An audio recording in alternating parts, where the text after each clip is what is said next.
Welcome to On the Issues. I'm Phoenix Councilwoman Thelda Williams. On today's show, we're going to have some very special guests. I'm going to give you a hint. We're going to show you a short video that will tell you what we're going to be talking about today. The video you're about to see tells the story of how my life changed through the partnership with my guide dog. It begins with Oslo and me sitting on the beach, then goes on to depict different scenes from my life. It shows me at my residency at Whole Names University in Oakland, California, practicing the Afro-Brazilian martial art of capoeira, walking through the streets of downtown San Francisco and on the Golden Gate Bridge, as well as showing various parts of the Guide Dogs for the Blind campus at their headquarters in San Rafael, California. The video ends with Oslo and me walking on the beach at dusk, our silhouettes coming together against an indigo orange sky.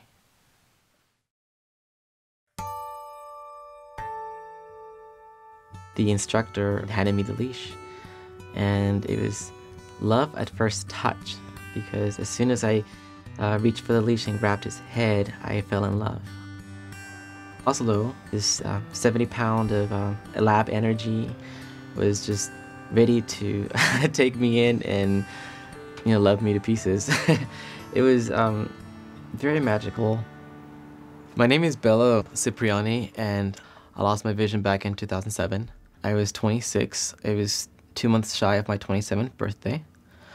My cause of blindness is retinal detachment. It took me a couple years to get over the grief of losing my sight.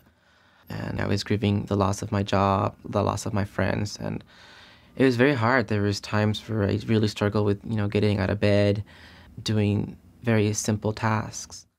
When I got my first guide dog, my life changed tremendously. It changed in every imaginable way. Just from getting to a place much quicker, walking down the street faster.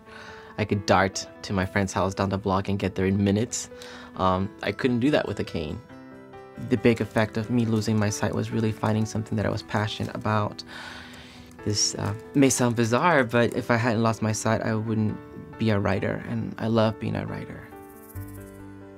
I also train capoeira, which is an Afro-Brazilian martial art. And outside my walking around with Oslo, I want to work out and keep in shape, and so that's important to me. There are 3 basic skills to being an independent blind person. There's, reading, and then there's adaptive equipment, and then there's your mobility. And to me, that's the one where I put the most emphasis. And by far, Guide Dogs for the Blind has the most assistance, than any other school in the country. And that automatically put them on the top of my list. Guide Dogs for the Blind creates these amazing partnerships between blind people and their guide dogs. It's part magic, it's part formula because there's a lot of training involved. There's an intuition that they have that's needed to have these teams bond and become fruitful partnerships. The magic begins with the puppy raisers. These people are volunteers, and these people are the first phase of the puppy's life. They bring them into their homes at about 8 weeks, and they socialize them, and they, housebreak them. What it creates are these amazing guide dogs who are able to manage high-stress situations, and all that is thanks to the puppy raisers. When I came back and did the 2 weeks program, it was just exactly what I needed. Very comfortable. I felt like I was at a resort somewhere. I didn't have to share my room, very fancy with Wi-Fi, all the latest gadgets. And the instructor to student ratio was amazing. There was 2 students per instructor. And the fact that I could customize it to my lifestyle was perfect. They even did a simulation with some airport travel, which was just great. They have 2 campuses, one in San Rafael, California, and a second in Boring, Oregon. They have an alumni organization, which is first class, and they provide a lifetime of support. So for example, if my dog ever needs, help with something, whether it's training or even veterinary care, whether you live in Miami, Toronto, or even Anchorage, you're not able to make it to their local vet, they will give you money to cover the cost to see your local vet, and that's just amazing. All of the services Guide Dogs for the Blind provides are completely free. They don't receive any funding from federal or state agency. It all comes from donors. They have this amazing support center, and there is no question too small or too big that they cannot answer. They're always keeping up to date with what's cutting edge. They have the latest training techniques to just make yourself a better guide dog team. As a blind person, you're not able to smile across the room, make eye contact. And a guide dog, a service dog, is definitely something that helps break the ice with the public. I think people don't recognize that blind people, before anything else, are people. And, you know, we crave the same things everyone else does. Vision in general denotes the ability to make a connection. I could see with my fingertips, you know, touch something. I could also see things through my mind. However, blindness is a lot more manageable when you have a faithful companion that loves you unconditionally.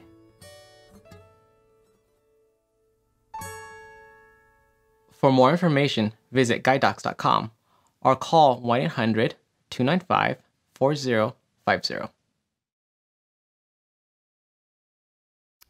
I have a very special guest today. I have Penny Perella, who is the executive assistant to the Phoenix Council, and her special new companion, Lorne.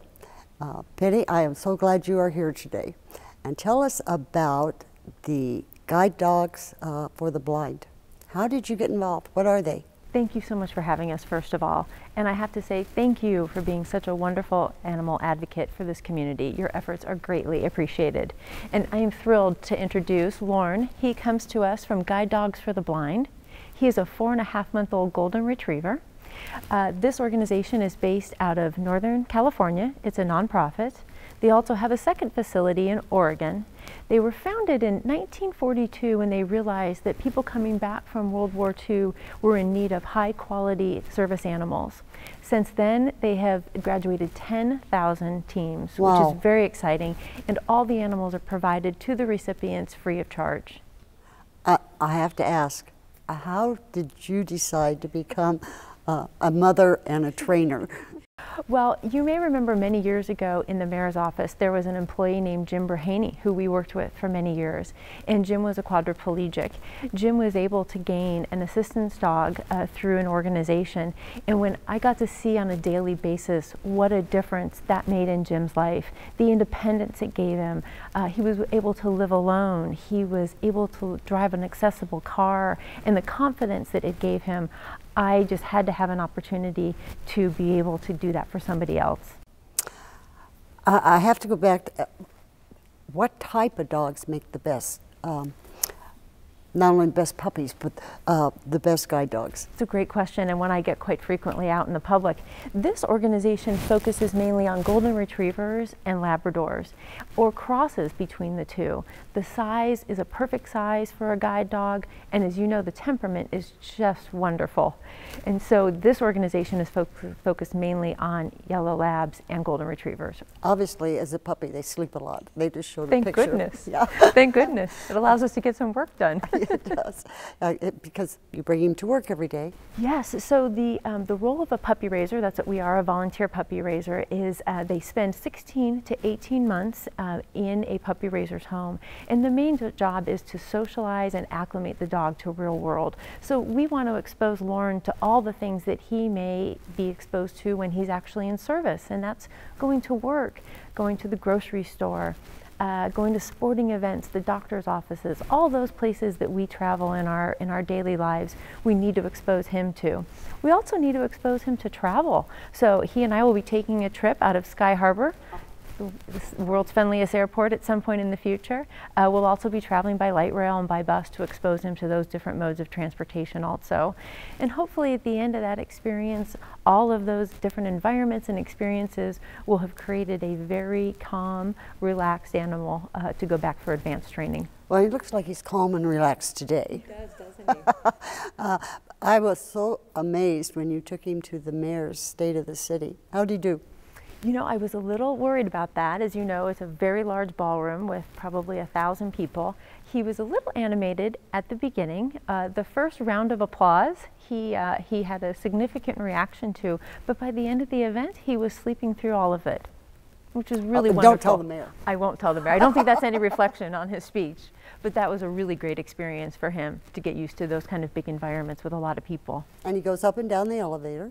Does a beautiful job in the elevator. Doesn't seem to bother him in the slightest. My office is next to yours, and I never hear a peep. Oh, isn't that wonderful? That's what we're looking for. No, I miss it.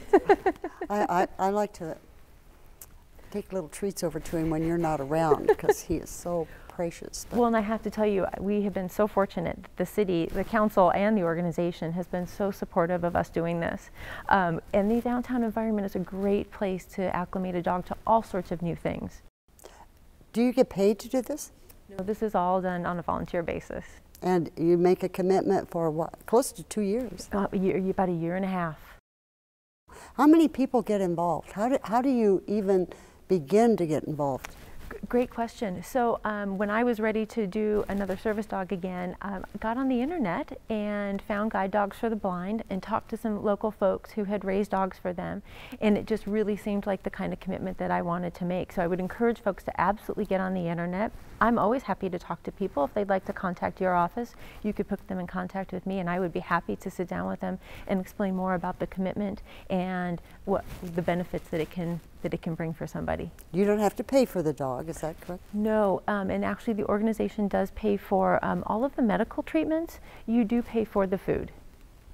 Well, that's a small price. Absolutely. To be involved in a program like this. So as they mature, what happens to them? So at about 16 to 18 months, they will go back to their facility in Northern California for advanced training. And that's where they will learn all of the more advanced training that they're going to need to service somebody with a visual impairment. They'll get used to a harness. They'll start to learn how to negotiate traffic, how to alert their recipient that there are steps coming, when to stop. And that will give the organization a chance to assess the dog to make sure that it has the skills that it needs in order to be put into service with somebody. What happens if they fail? Well, that is a reality, and for many organizations the failure rate can be quite high, about 50%, because this dog needs to be able to be bulletproof in many regards. This organization has some partner organizations that they work with that also provide different types of service animals, and Lorne may be a great example for one of those organizations, if not for a guide dog for the blind. I have to tell you, Penny, I really admire you for doing this. It takes a special person and a special dog. And we shouldn't have worried that he was going to act out, because obviously it's nap time. Great job. I'm so proud of him. Because I could never give him up. He is a lover bunny. So, but thank you for coming on the show and talking about this great organization and the work you do. We hope more people can get involved. Absolutely, and thank you so much for having us. We appreciate it. You're very welcome. That's all the time we have for this segment. Coming up next, we have 2 more special guests that's going to talk about another type of service dog. What would you do if you saw a dog, a cat, or a horse that looked like this? Animal cruelty and neglect is a crime that needs to be reported. I'm Councilwoman Thelda Williams, here with my rescued pets, Henry and Cheyenne. And I'm Councilman Michael Nowakowski, asking for your help. If you ever suspect animal cruelty, call Crime Stop, the Arizona Humane Society, or the Sheriff's Office. Animal cruelty is a crime. And together we could stop it.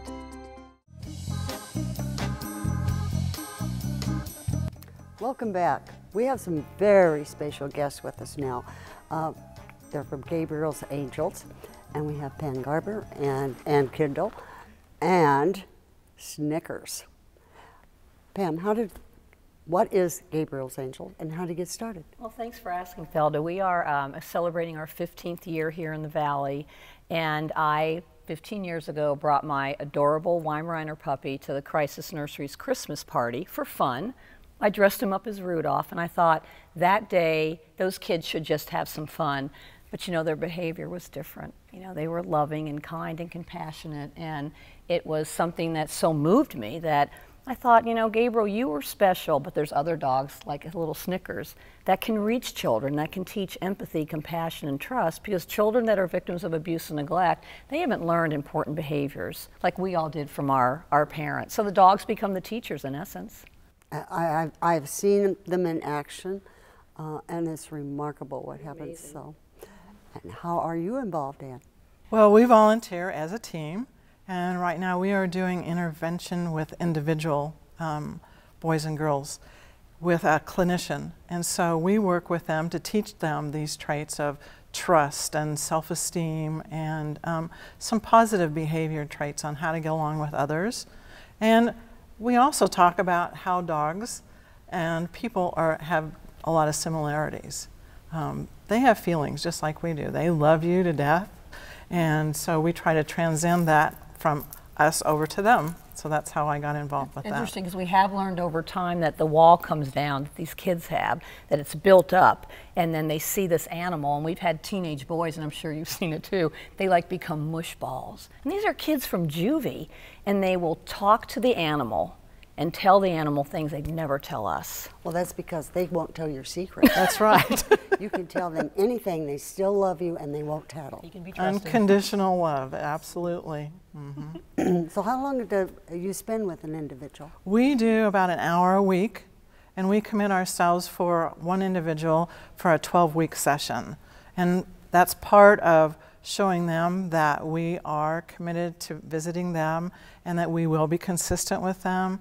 And that's part of what their learning process is too. So they know we're always going to be there. You bring up a good point, because when we started, when I brought Gabe to that crisis nursery party, we've been doing group intervention for 15 years. It always bothered me, though. There was always a kid in the corner, and I had 10 children, and we couldn't reach Tommy, who was the most victimized. So 3 years ago, 2.5 years ago, we launched an individual intervention program. So what Ann and Snickers do is true animal-assisted therapy. Snickers is written into the treatment plan for that child. And do they hold Snickers? Oh, yes. I would say this would be part Oh, of that. absolutely, absolutely. They get to brush his teeth, they get to pet him, they get to brush him, they take him on walks. So, and then also we have, with some of our children, we get to go off campus. If their behavior has been really great and they're reached a certain level of behavior, then Snickers and I go off campus maybe to get a soda or an ice cream with them. And that's part of it too. So they know the behavior. They also give him water and treats. So it's a whole learning cycle for them. It's that reward mechanism that I'll be good, and now I get to spend extra time with Snickers. That's right. And I'll be good and I get to go out with someone may not be as meaningful to these kids. So how do you become a part of Gabriel's Angels? Well, to become a therapy team, we have 175 Thelda therapy teams here in Arizona. Started with Gabe and I, right? They all have to be registered as a therapy dog. There's 2 national organizations. One is Pet Partners and the other is Therapy Dog, Inc. And you're Pet Partners, right? Or Therapy Dog. Therapy Dog. Mm-hmm. They're both great organizations. Every time our therapy teams visit, they carry several $1 million of primary liability insurance. So the important part is an outside agency has said Ann and Snickers are a great team. And then our job then really begins. The intensity of training someone who doesn't really have a background in child abuse, aren't you glad? And what those behaviors are, we make sure we equip our teams with what do you do when you hear certain things? Because sometimes the behavior initially that we see in those kids is unacceptable, but it's the reason they're alive. They had to have that behavior to survive. So how do we then change that and have our teams really be the impetus for that change and really wedge the cycle of violence? Because we know that these kids are going to repeat the very cycle of violence they were victims of. They don't know any different. If you only know anger and violence is what you know, but we give them this paradigm shift, empathy, compassion, you know, and if they run into each other on the playground, children that lack empathy and compassion are going to fight. But if they run into each other in the playground, they go, oh, I'm sorry, we've made a monumental shift in these kids. You know, and they'll show empathy, which is caring about a need in someone else and caring enough to fit the need. That's when they bring Snickers water. Snickers is thirsty. It seems so simple, but it's so huge because they want Snickers to be okay. So they learn these behaviors. Then the hope is, and through a formal program evaluation, we talk to the staff at the agencies, 120 agencies here in Arizona, that say, yes, we see the empathy that Snickers taught them transferred to each other. And that's pretty. So how do you go into other places other than just the therapy besides Snickers? Well, we go into all crisis nurseries in town, all the domestic violence shelters, Sojourner, Chrysalis, Homeward Bound, all the group homes where then the older children are, after school programs in at-risk areas, lockdown, self-contained classrooms where these kids have been kicked out of every other school, and the therapy dogs will visit there as well. So we really target abused, neglected, and at-risk youth, reach about 13,700 children a year, and what pains me to say is that there's about 20,000 that need us. So we're always trying to build capacity. How do we do it? We increase our fundraising machine, and we're able to then help more kids. So it's that constant battle of living in the nonprofit world. I know. It's not for weenies, that's for sure. That's very true. It sounds like it should be simple, but I understand fully. You're getting into the heart of someone that gives money to say, go help those kids. And that's how this community supported us. And we wouldn't be here for 15 years if the state of Arizona didn't want us to be here. So there's some amazing, great individuals in this community that have helped us. And things like this, we're able to talk about our work. We put Snickers to sleep, but... I know, and I hope this doesn't mean the show's boring. I'm hoping that he just needs a little morning nap. I have heard this before. What kind of dogs do you have? Well, everything. Okay, we have pit bulls that are therapy dogs, and people watching this may go, oh my God. But as long as the dog passes this intensive test, it's about temperament and about skills. The skills are the basic obedience. The temperament is, well, Snickers obviously passed that pretty easy. He's one of our smallest little guys, up to the 225-pound English Mastiff named Micah, who was just adorable, and everything in between. I met Micah. See, Micah had, Micah and Snickers have their own following. He's so big. Here, I mean, and leaned against me, and you thought, solid dog. But oh my goodness, you can suspect so gentle. that we're primarily Goldens, Labs, and mixes thereof, because they just have the most perfect temperament for the work. And Gabriel was a Weimaraner, so who would have ever thought? And we've had a couple in the program since. But again, it's about what that dog can do for these kids. And for a teenage boy to see a pit bull that is lovable and loved is such a great example, because they're used to seeing dog fighting many times. So it just depends on what the temperament is. And then of course, that the human has to be pretty awesome as well. That it's a team, and they're tested as a team. Thank you. Yeah. Well, you have to also understand, though, that Gabriel's Angels gives us the tools, too. We have a huge base of all kinds of tools to use for all of these kids. So not only do the clinicians and the counselors help us out and the teachers, but then if we know that we need to do a certain behavior we're working on, then we have reference guides too to go back to that and do some activities that include the dog and the kids. So it is. It's really great that we have such a great base too, and that makes us effective. I really want to commend you, because it's not just taking a dog and letting him play. I mean, you have really immersed yourself in the therapy part of it. You're really reading my mind, because I was going to say that we just don't go to a visit and throw a ball. I mean, these dogs are always on leash, and we're trying to impact those core behaviors with different activities, so these children can then open up, because like we said earlier, they are just, that wall is up and that door is shut. And how could Snickers not open a door? Well, we're getting close to the end of this, so tell us how people can donate and support you. Well, there's several ways.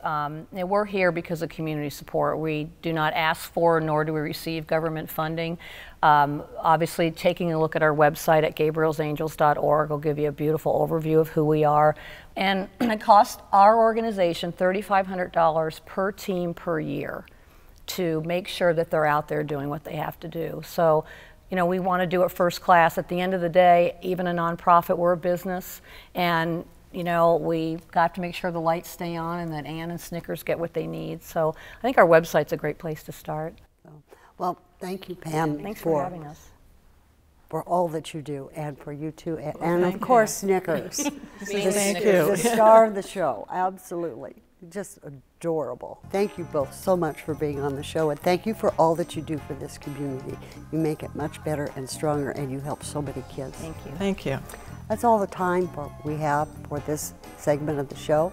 So if you have any questions, comments, please call my office. The information's on the screen.